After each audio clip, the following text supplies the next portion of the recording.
व्यास जी नारद जी महाराज कहते हैं, मैं अपनी माँ का इकलौता बेटा था और इतना प्यार दुलार करती थी मेरी माँ, एक मिनट के लिए उनकी आंखों से मैं ओझल होता, बेटा रामदास किधर गया, तुरंत आवाज देती। इतना प्यार मुझे करती थी और मुझे भजन नहीं करने को मिलता। एक दिन मेरे मन में वैराग्य आया, कहा मेरी माँ मर क्यों नहीं जाती, मुझे भजन नहीं करने देती। यद्यप ऐसा सोचना पाप है, ऐसा नहीं सोचना चाहिए, यद्यप ऐसा नहीं सोचना चाहिए, जब तक ये रहेगी तो मुझे भजन नहीं करने देगी। और यही हुआ। ऐसा दूसरे दिन माँ जब गाय दूहने के लिए गई तो वहां घास में एक विषैला सर्प बैठा हुआ था और तुरंत माता को डस लिया और माता वहीं मर गई। उसका माँ का, मेरी माँ का प्राणांत हो गया। और उस समय मेरे आंखों से दो प्रकार के आंसू निकले। आप कभी भी ध्यान करना, आंसू दो प्रकार के निकलते हैं, एक गर्म आंसू और एक ठंडे आंसू। व्यक्ति जब दुख में रोता है तो उसकी आंखों से गर्म आंसू निकलते हैं, और व्यक्ति जब खुशी में भी रोता है तो उसकी आंखों से ठंडे आंसू निकलते हैं। आंसू गर्म निकलते हैं, प्रसन्नता में रोता है। इस प्रकार अभी आपका कोई बेटा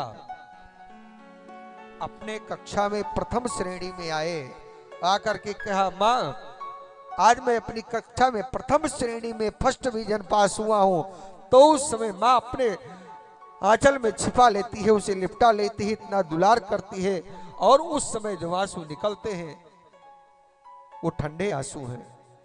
इस प्रकार से अश्रु प्राप्त होता है। आप देखना वो आंसू ठंडे होते हैं, और किसी विपत्ति में व्यक्ति जब रोता है तो आंसू गर्म निकलते हैं।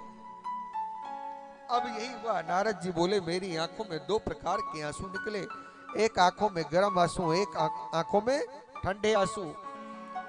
ठंडे आंसू तो इसलिए निकले कि अब मुझे भजन करने से कोई रोक नहीं सकेगा, परमात्मा का भजन करने के लिए अब मुझे कोई रोकने वाला नहीं। और गर्म आंसू इसलिए निकले कि मेरी मां नहीं रही। जाकर बद्रीनाथ धाम में पर्वत के गुफा में नाचने लगे, संतों के बताए हुए मंत्र का जाप करने लगे।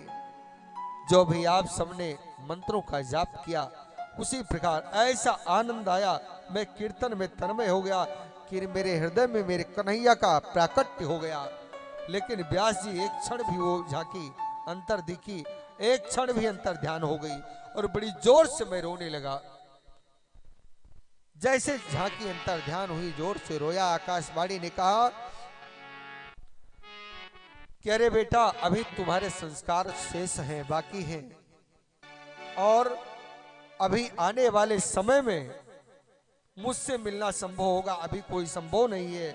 और मेरी मृत्यु हो गई, और जब पूरा सृष्टि ये समाहित हो गई और पुनः सृष्टि का सृजन हुआ, तो देखो संत की कृपा से, सत्संग का आशीर्वाद, वही दासी पुत्र आज आपके सामने नारद बना बैठा हुआ है।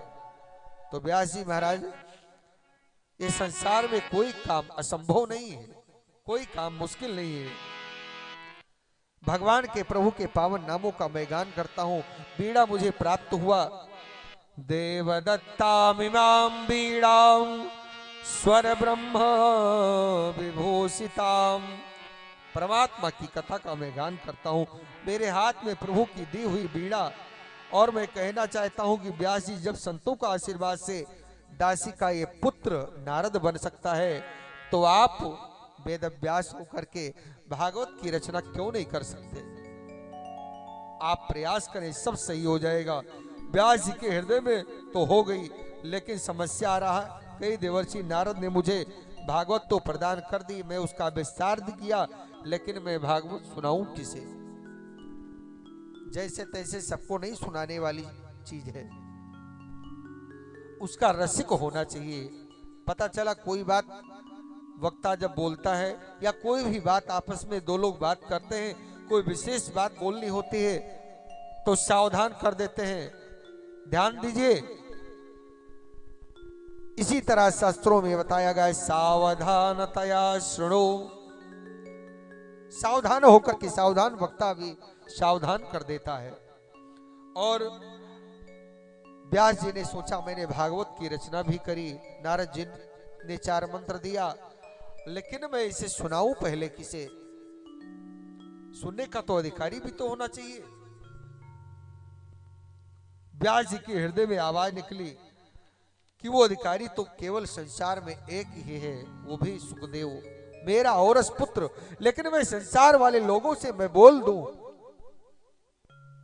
कि मेरे बेटे ने काम क्रोध पर विजय पाई है, तो लोग कहेंगे अपने बेटे की बड़ाई कर रहे हैं।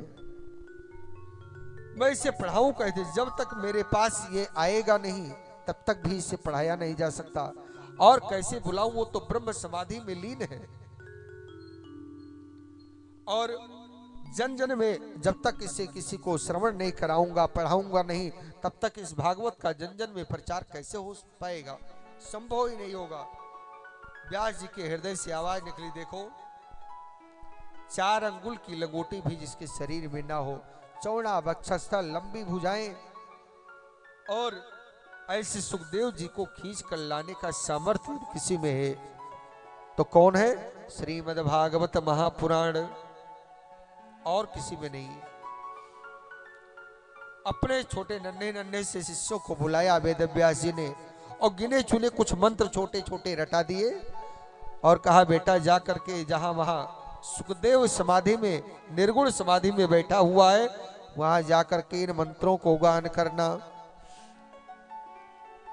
श्लोकों को गाना। उन नन्हे नन्हे शिष्यों ने इन मंत्रों को याद कर लिया और सीधे सुखदेव जी के पास पहुंचे, जो निर्गुण ब्रह्म समाधि में बैठे हुए हैं।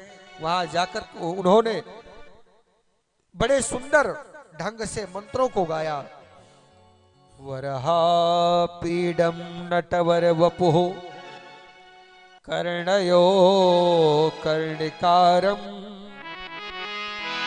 बिभ्रदवासः कनक कपिसं वैजयन्ते चमाला। आधा श्लोक गया और आधा श्लोक बोल करके जैसे ही चुप हुए, महर्षि वेदव्यास जी के पुत्र सुखदेव जी की समाधि खुल गई। भगवान के सौंदर्य को जब सुना तो उनकी समाधि खुल गई। कहा आगे बोलो, तो शिष्यों ने कहा मुझे बस इतना ही आता है, आगे यदि आपको सीखना है तो ऐसे हजारों मंत्र आपके पिताश्री के पास में है, आप चल करके उनसे सीखे, मुझे तो बस इतना ही आता है। तो सुखदेव जी ने सोचा होंगे कोई, पुनः समाधि में लीन हो गए सुखदेव जी महाराज। और व्यास जी ने शिष्यों से पूछा क्या हुआ? बोले गुरु जी एक बार उनकी समाधि जरा क्षण के लिए टूटी और ऐसा ऐसा उन्होंने पूछा, मैंने बताया पुनः समाधि में लीन हो गए। गुरु जी ने कहा पुनः जाओ, दूसरे मंत्र को रटाया, याद कराया, अब की बार जाकर के इस मंत्र को श्रवण कराना और इस बार जाओ मंत्र सुनाना, शायद परिवर्तन आ जाए। कौन सा मंत्र सुनाया? अब की वाले मंत्र ऐसे याद कराए शिष्यों को, उसमें मेरे गोविंद की करुणा भरी है। अहो वकेयम स्तन काल कूटम जिदाशयापान यता प्रसाद में लेभे गतिम धातृचितां ततोन्यम कमुआ दयालुम शरणम ब्रजेमा। अहो देखो तो सही, ये पूतना मेरे कन्हैया को अपने दोनों स्तनों में जहर लगा करके मारने के लिए आई, मेरे कन्हैया ने उसे भी मोक्ष मुक्ति प्रदान कर दी। कैसा अद्भुत! प्रणत पाल रघुवंश मणि करुणा सिंधु खरार। ये प्रणत पाल रघुवंश मणि करुणा के सागर है। ये बताइए आज ये जो भीड़ एकत्रित हुई है, यदि इनकी कृपा नहीं होती तो कुछ संभव था? कृपा की न होती जो आदत तुम्हारी।